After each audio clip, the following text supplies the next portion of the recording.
உலகத்திலேயே தனக்கு எதிரான அத்தனை பேருமே பயங்கரவாதி என்கிற ஒரு முத்திரையை அமெரிக்கா இதுவரைக்கும் குத்தி கொண்டிருந்தது.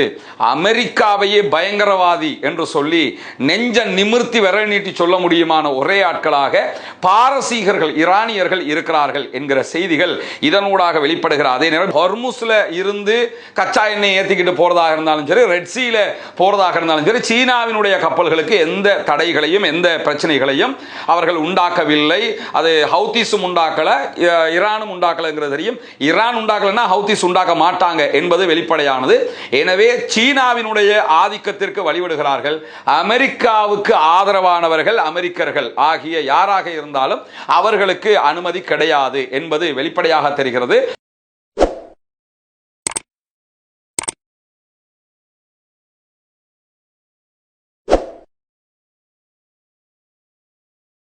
அன்பிற்கினிய சகோதர சகோதரிகளே, நம் அனைவர் மீதும் ஏக இறைவனுடைய அமைதியும் கருணையும் உண்டாகட்டுமாக என்கிற பிரார்த்தனைகளோடு இன்றைய நாளிலும் அமெரிக்கா ஈரான் மீதான பல தாக்குதல்களை நடத்தி இருக்கிறார்கள். ஈரானுடைய தென் மாகாணங்கள் மீது தற்போது அமெரிக்கா தாக்குதல்களை நடத்த ஆரம்பித்திருக்கிறது. அதே நேரத்தில் அதற்கு பதிலடியாக ஈரானும் அமெரிக்காவினுடைய அரபு நாடுகளில் இருக்கக்கூடிய தளங்களை நோக்கி, குறிப்பாக குவைத், பஹ்ரைன், ஜோர்டான் நாடுகளில் இருக்கக்கூடிய தளங்களை நோக்கி மிக கடுமையான பதிலடி தாக்குதல்களை நடத்தி கொண்டிருக்கிறது. ஈரானை பொறுத்தவரையில் நமக்கு தெரியும், அது ஒரு மிக பிரம்மாண்டமான பரந்த ஒரு தேசம். சின்ன குட்டி குட்டி நாடெல்லாம் கிடையாது. அது இப்ப பஹ்ரைன் ஒரு சின்ன நாடு, குவைத்துங்கிறது கலம்போ அளவுக்கு இருக்கக்கூடிய ஒரு நாடு, ஒரு சிட்டி தான். அது ஒரு பெரிய நாடு மாதிரி அவங்க வச்சுக்கிட்டு இருக்கிறாங்க. இந்த மாதிரி சின்ன சின்ன பகுதிகள். சவுதி அரேபியா தான் மிடில் ஈஸ்ட்ல இருக்கக்கூடியதிலே பரந்த நிலப்பரப்பை கொண்ட ஒரு பகுதியாக இருக்கிறது. இதே மாதிரி ஈரானுங்கிறது ஒரு பரந்த நிலப்பரப்பை கொண்ட ஒரு பகுதி. எனவே ஈரானை அழிக்கிறதுங்கிறது பல ஆண்டுகள் வேலை பார்த்தா மட்டும்தான் அமெரிக்காவால் அதை செய்ய முடியும். அந்த அளவுக்கு ஒரு பெரிய நாடு. அதனால் தான் ஈரானை ஒரே அடியாக அவங்களுக்கு வீழ்த்த முடியாமலும் இருக்கிறது.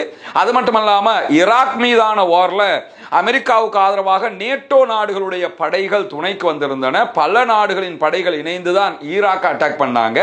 அதே மாதிரி தான் ஆப்கானிஸ்தான் மீதான தாக்குதலும். இந்த தாக்குதல் என்பது அமெரிக்கா மட்டுமே நின்று பிடிக்க வேண்டிய ஒரு நிலையாக தனித்து விடப்பட்டிருக்கிறார்கள். தனிச்சு விடப்பட்ட அமெரிக்காவோட லட்சணம் என்னங்கிறத இப்ப நம்ம பார்க்க முடிகிறது. தனியாக அவர்களால் போரிடவே முடியாத அந்த அளவுக்கு பதிலடியை ஈரான் கொடுத்து கொண்டிருக்கிறது. இந்த நிலையில தான் ஜோர்டான், அதே போன்று பஹ்ரைன் ஆகிய நாடுகள்ல பலத்த பதிலடி தாக்குதல்களை இன்றைக்கு ஈரான் அமெரிக்காவுக்காக நடத்தி இருக்கிறது. குறிப்பாக ஜோர்டான்லையும் குவைத்திலையும் பஹ்ரைன்லையும் ஈரான் நடத்தி இருக்கக்கூடிய தாக்குதல்களுடைய பட்டியலை வெளியிட்டிருக்கிறது. பஹ்ரைன்ல இருக்கக்கூடிய ஷேக் ஈசா விமானப்படை தளம், இது அமெரிக்காவினுடைய விமானப்படை தளம். இந்த விமானப்படை தளத்தின் மீது இன்றைக்கு அகோரமான தாக்குதல்களை ஈரான் நடத்தி இருக்கிறது. எரிபொருள் சேமிப்பு கிடங்குகள், பெட்ரோலை சேமித்து வைக்கக்கூடிய டங்குகள் இருக்குதா இல்லையா, அதன் மீது இன்றைக்கு கடும் தாக்குதல்களை நடத்தி இருக்கிறார்கள். அதே போன்று ராணுவ பெரிய பெரிய ராணுவ தளவாடங்களை வைக்கக்கூடிய குடோன் மேலே இன்றைக்கு தாக்குதல்களை நடத்தி இருக்கிறார்கள். அதே நேரத்தில் விமானங்களை பாதுகாத்து வைக்கக்கூடிய குடோன்கள் மீது தாக்குதல்கள் நடத்தப்பட்டிருக்கிறது. அதே நேரம் அமெரிக்கன் போர்சஸ் தங்கக்கூடிய வசிப்பிடங்கள் மீதும் தாக்குதல்கள் நடத்தப்பட்டிருக்கிறது. இந்த தாக்குதல்கள் எல்லாமே பஹ்ரைன்ல இருக்கக்கூடிய ஷேக் ஈசா விமானப்படை தளத்தில் இருக்கக்கூடிய பகுதியில் அங்கதான் தாக்குதல் நடத்தி இருக்கிறாங்க. ஏன் மீண்டும் மீண்டும் இந்த விமானப்படை தளங்களையும் அமெரிக்காவுடைய தளங்களையும் ஈரான் குறிவைக்குது என்று சொன்னா, இந்த தாக்குதல்களால் அமெரிக்காவினுடைய ராணுவ வல்லமையை அவர்களால் குறைக்க முடியும், குறைத்திருக்கிறார்கள் என்கிற அறிவிப்பும் இன்றைக்கு வெளியாகி இருக்கிறது. இதுதான் ரஷ்யாவுக்கும் தேவை, சீனாவுக்கும் தேவை. சீனாவை பொறுத்தவரையில் அமெரிக்கா என்னைக்கு விழும் என்று பார்த்து கொண்டிருக்கக்கூடிய ஒரு நாடு தான். அதே மாதிரி தான் ரஷ்யாவும். ரஷ்யா சீனாவினுடைய ஆதரவு ஈரானுக்கு இருக்கிறது. அமெரிக்காவினுடைய ராணுவ பலத்தை குறைப்பதனூடாக ரஷ்யாவுக்கு உக்ரைனில் நடக்கக்கூடிய வார்ல இன்னும் அதிகமான வெற்றிகள் அவங்க அடைய முடியும். அதே மாதிரி சீனாவுக்கு தைவானை அவர்கள் கைப்பற்ற நினைத்தால் அமெரிக்கா தலையிடுவதிலிருந்து அது அவர்களுக்கு மிகப்பெரிய ஒரு வெற்றியை கொடுப்பதற்கு வாய்ப்பு இருக்கிறது.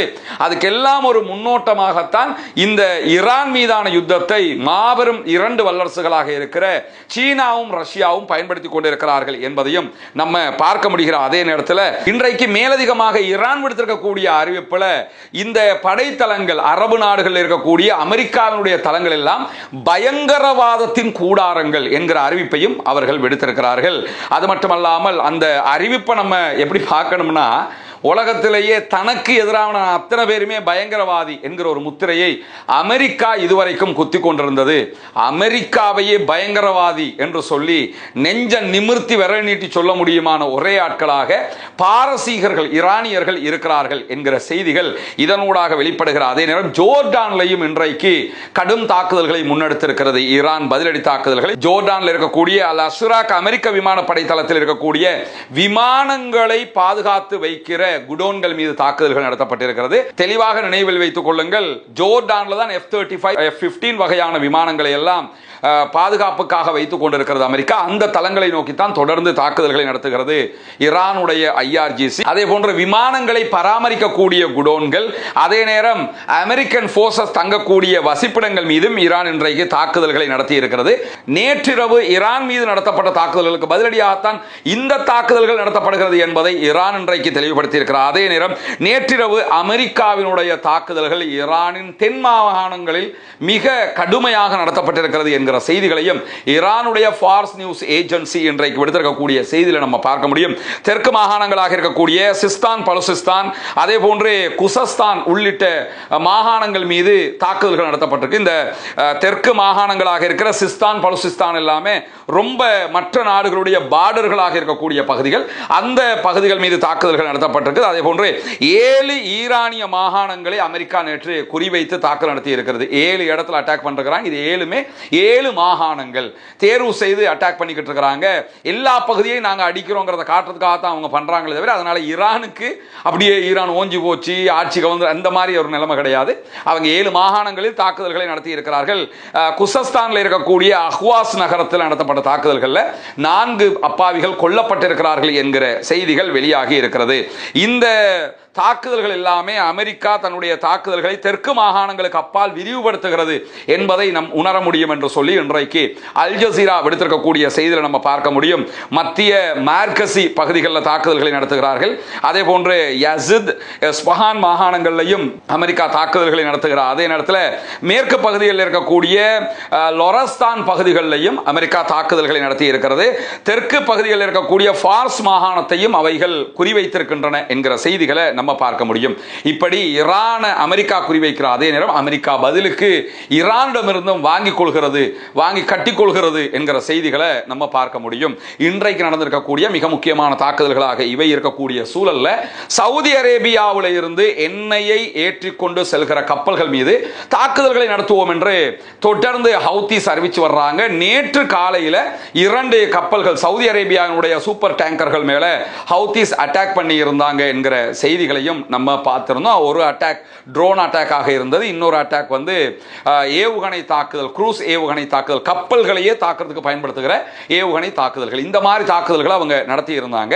அதே நேரத்தில் நேற்று நம்ம மதிய நேரம் விடுத்திருந்த ஒரு வீடியோவில் சொல்லியிருந்தோம் 2 கப்பல்கள் பயணித்துக் கொண்டிருக்கின்றன. அந்த 2 கப்பல்களும் பயணத்தை தொடருமா இல்லையா, அதன் மீது ஹவுத்திஸ் அட்டாக் பண்ணுவாங்களா இல்லையாங்கிறத கண்காணிக்க வேண்டிய நிலைமைக்கு தள்ளப்பட்டிருக்கிறது. ராய்ட்டர்ஸ் இப்படி ஒரு செய்தியை வெளியிட்டிருக்கிறது சொல்லியிருந்தோம். நேற்று இரவு நம்முடைய வீடியோவில் பேசும்போது அந்த 2 கப்பல்கள் மீதும் தாக்குதல்கள் நடத்தப்பட்டிருக்கிறது என்கிற செய்திகளை சொல்லியிருந்தோம்.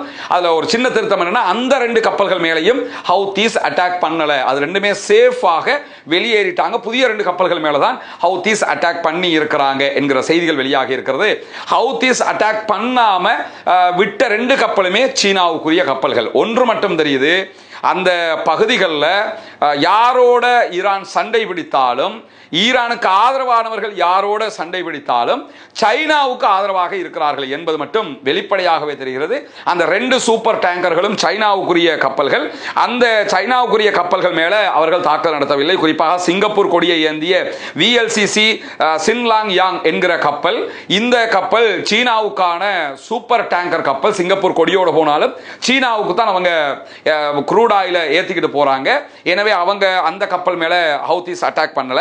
அதே மாதிரி சீனாவினுடைய கொடியை ஏந்தி கொண்டு போன அதே VLCC என்கிற கப்பல், இது காஸ்மியூ லேக் என்கிற கப்பல். இந்த கப்பல் மேலேயும் அவங்க எந்த அட்டாக்கும் பண்ணல. 2 கப்பலும் சேஃப்டியாக போயிருக்கிறாங்க. இந்த 2 கப்பலும் பாபல் மந்தப எந்த ஒரு பிரச்சனையும் இல்லாம கடந்திருக்குது. ஹவுதீஸ் அவங்க மேல கை வைக்கல.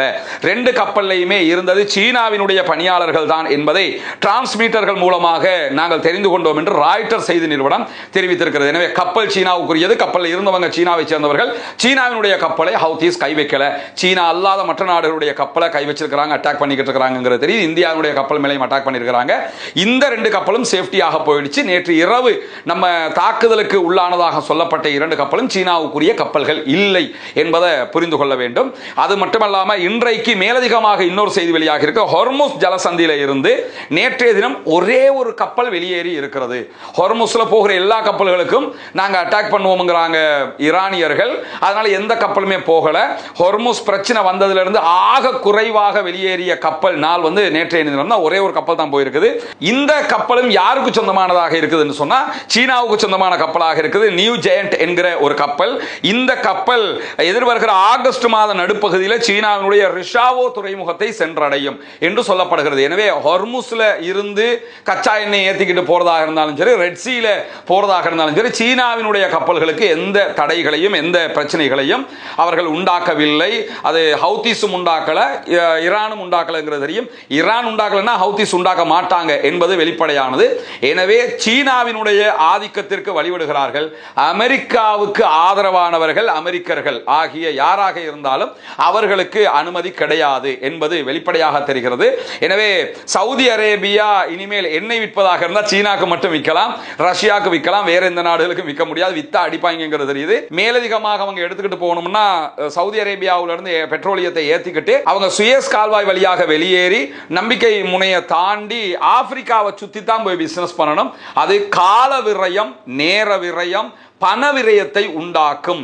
எனவே அது மிகப்பெரிய அழுத்தமாக சர்வதேச நாடுகளுக்கு மாறிவிடும். இன்றைக்கு இதுவரைக்கும் வெளியாக இருக்கக்கூடிய மிக முக்கியமான செய்திகளுடைய தொகுப்பாகத்தான் இதை உங்களுக்கு தந்திருக்கிறோம். தொடர்ந்து இணைந்திருங்கள். ரஸ்மின் நியூஸ் மற்றும் ரஸ்மின் டாக்ஸ் ஆகிய 2 சேனல்களோடு வரக்கூடிய உண்மை செய்திகளை உடனுக்குடன் உங்களோடு பகிர்ந்து கொள்வதற்கு தயாராக இருக்கிறோம்.